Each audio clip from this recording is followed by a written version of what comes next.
We grew up in a colony which had no sewage, which had no drinking water. And that's the reality. I mean, the reality of our generation at that time. We went to a government school which was in tent. I was fortunate that Delhi University existed, and we got educated for nothing. I mean, I don't remember ever asking any money from my parents for me to go to Delhi University. So we are the product of that time. But I've seen disruption in my own work. When internet came, or the communication became what it is today, taken for granted, I was very interested. Somebody should tell me when I should stop, because I can go on forever, and I don't want to do that. Please be rude and interrupt me. So I grew up wanting to listen to classical music. We had no way to listen to. So you could go to concert, but today at the click of a mouse, I can listen to anything that I want. I can listen to it on a go, really. And I don't listen to it as much as I used to want to listen to. So point I'm saying is, in front of you, you have amazing choices. And I think all of you are aware of this. So please go ahead, and as you go forward, you're well taught, you're well thinking people. Find your call, wherever your call might be. Wherever you find your call is, I think, take that very seriously. So take yourself very seriously. Individual responsibility will be very important. That's what everybody, Gandhi said that, Vivekananda said that, if you're fortunate enough to be educated, your only dharma, only job is to make sure that those who are not as fortunate as you are, that you end up looking after them. I think that time has come now. But the disruption that I was mentioning to you, which is really coming as a wind and we don't know how to handle, is the generative tools which will come through AI. Everybody's agog about what AI will do. Post-internet would be. How it will pan out, we don't know. It will pan out in some way or the other, absolutely sure. It would have its positives, but it cannot not have its negatives.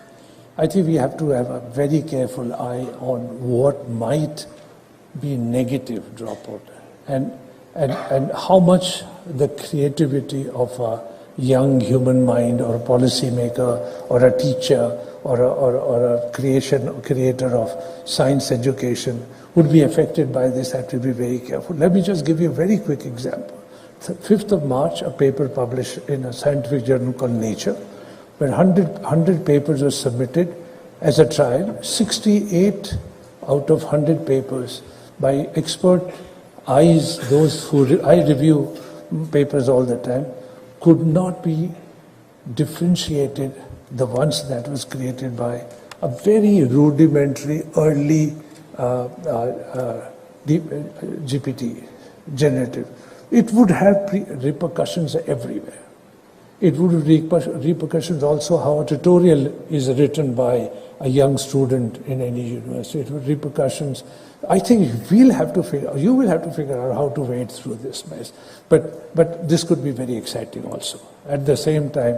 And so the policy makers will have to budget that this a strong wind that will come. So I'm not going to say very much more. I hope Syed would invite me to interact with at least the next batch slightly longer. Trust me, I will be harmless to all of you. No harm will come to you. So finally I want to say that I'm so very pleased to have come. I'm so very pleased to see all of you look so handsome. I am so very pleased that film industry should pay some attention to Geetam. And come here for, I think they should pay some attention. No, jokes apart, I'm very happy to be amongst you, and all the very best. Go out in this world, which looks complicated. It is complex. I mean, look around wherever you want to look in the world, with climate change, or bird flu, or swine flu, future pandemic. Of course it's going to be complicated. It is complex. But yet it is going to be exciting. Is waiting to embrace you. You go out and embrace it with open arms. Thank you very much.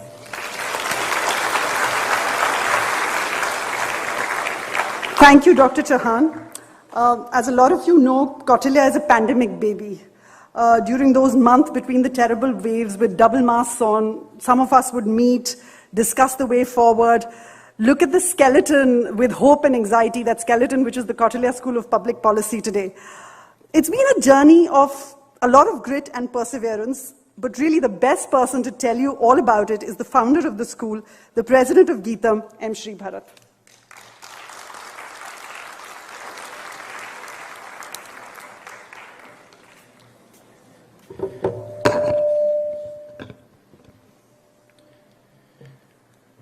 Good evening, everyone. Somebody sound on this?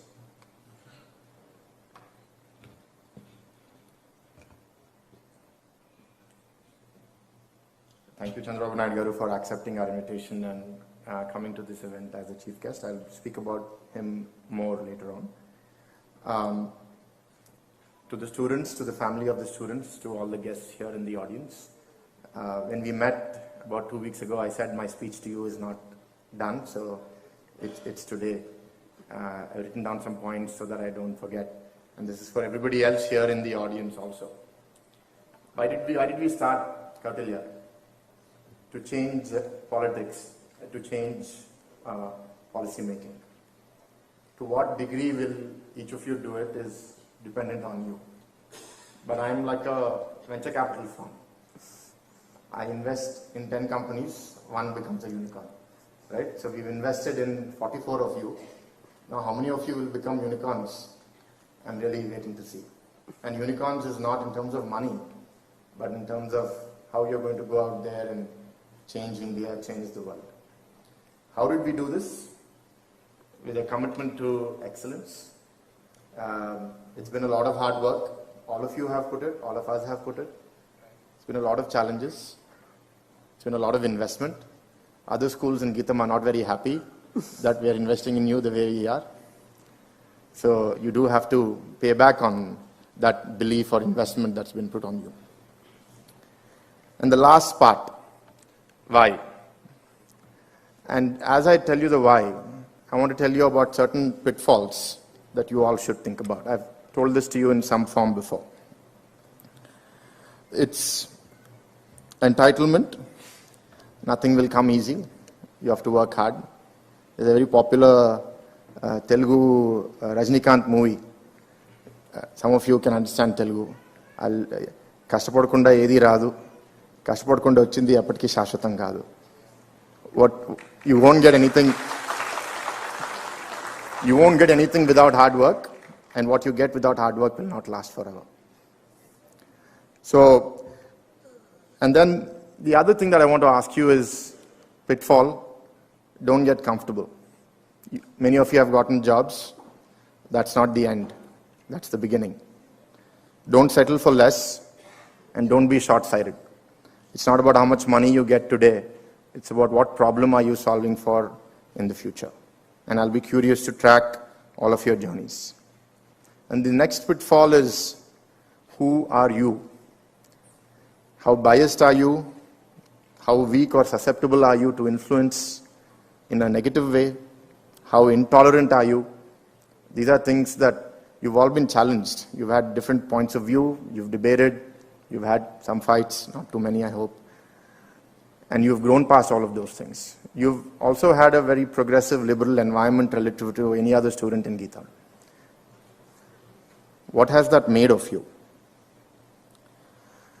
And I wanted to mention something I forgot, so I'll just go a little bit back in the how. The how is not only our own commitment to excellence, but also I think I'm a believer a lot in the power of the universe. And when you project something positive, that the universe reciprocates. At every step of the way, we've had unimaginable or unexpected guardian angels come and help us through this journey. Some of you know of these challenges, but some of us in leadership know of the many more challenges that we faced. But we've had great people come forward and help us. And the other is be humble about who we are and what we're trying to do, and take people along with us, and we've always tried to do that. Now, the most important part of the why, and this is what I believe, and I want to tell all 43 of you, but if there's any other students here, to all of you also. To me, I think the most powerful thing that you can get or that you can be is having an incorruptible mind. I think nothing else is more valuable. And each one of you is capable of greatness. I think as you will hear the introduction of our chief guest, of his beginnings and how where he is now, all of you could be that, right? And we see our Prime Minister telling us about where he began. Is it only a mirage, or is it possible for us to also dream that big? And then do the ends justify the means?